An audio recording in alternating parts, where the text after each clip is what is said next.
First of all, thank you for the opportunity to just be in the presence of you. This is another step moving forward, moving forward in my journey of becoming a health coach. And so I think I'll just take you back a few years instead of taking you, much deeper. Uh, I had a relationship. I had an interest and a curiosity about a specific nutrition that helped with epilepsy for children. And so I was a chef, trained chef. I had no aspirations of, you know, any sort of health coaching, but while I was working, that was something that I was really interested in. As a chef, I was like, I should know all aspects of nutrition, or how food affects people. So I kind of knocked on the doors at a children's hospital to get more information, and I struck a chord with the neurologist and the dietitian. I started doing volunteer outreach programs with them in any way I could. They obviously seen my interest, and they started mentoring me, giving me information about that, and it snowballed into conferences and just more, I guess, education. And then it led into there happened to be a situation where a patient or a client didn't, the caregiver did not know how to cook that specific nutrition. And then I was approached about it to help them.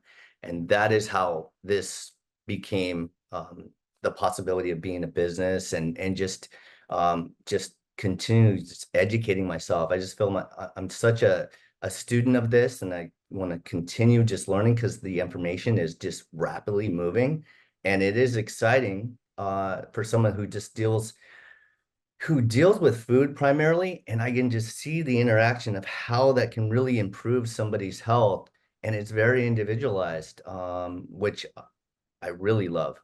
Uh, and so that's kind of like how it started. I ended up um, offered a position to be like a chef health coach, partnering with a healthcare provider to work with these obesity and diabetes programs. And that is where I got the bulk of this, say, functional medicine background because of the healthcare providers. And I would just like to say the one thing that is really separated me, I think, from a lot of people is they had enough confidence in me and wanted to mentor me more, that I was in clinic with patients to get a better understanding of the complexities of these individual, say, patients. And so that's just where I'm at now, and I'm continuing to expand on in many different areas, but it is always tracking forward in growth of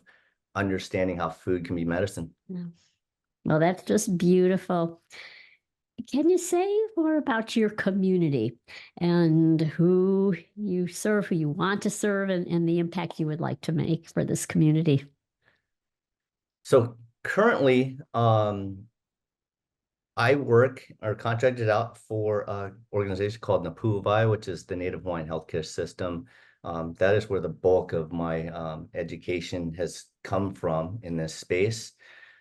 Because of that background, I was also a personal chef, and so randomly I was getting calls from other healthcare providers about, like, I happen to have a client or a patient that maybe you could help out and teach them how to cook these meals or improve things about their diet. And so I was like, everything, bring it all to me. That's just another opportunity to learn and grow. And so that is both on the island of Molokai and then on Oahu, where I live. And I think my community is extended out to my passions, where I believe this particular type of nutrition can be beneficial. Obviously, with the epilepsy foundations and people in that space. And because of this particular nutrition, it is broad. It can go in a lot of different ways. So I'm on it's the state strategic plan for Hawaii's Alzheimer's and dementia Okay. committees. So that I'm really excited about, in the sense of sharing a little bit of my knowledge, and just bringing it bringing the conversation around food in a way that maybe they're just not. Um, it's interesting. I just think that food should be a part of the conversation in that space. And then when we're talking about health coaching, it's not primarily for the person suffering. It's for the caregivers is where I see this health coaching piece come in because of the stress involved with these unpaid caregivers and their community. So I just see there's a lot of overlap in how I can you know help a lot of these communities. Mm. Oh, I see that you will be tremendous help and you are going to help thousands of people. Yes, you are so right about the caregivers. Like, who cares for the caregivers?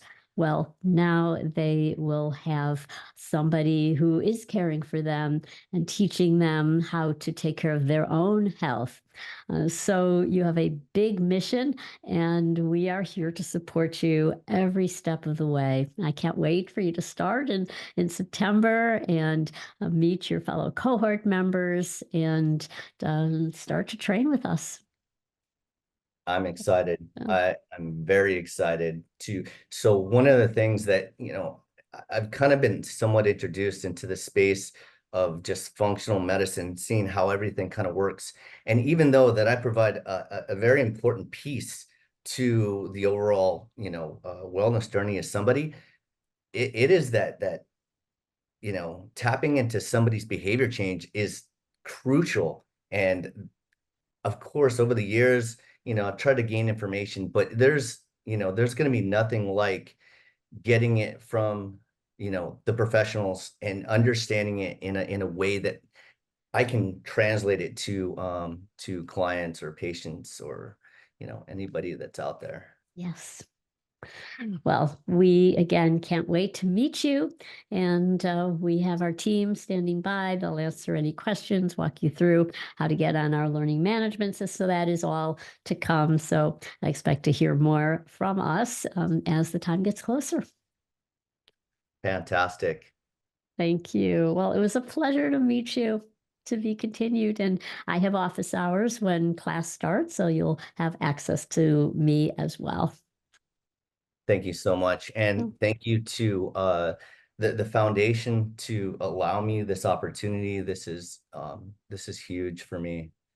Yeah, thank you.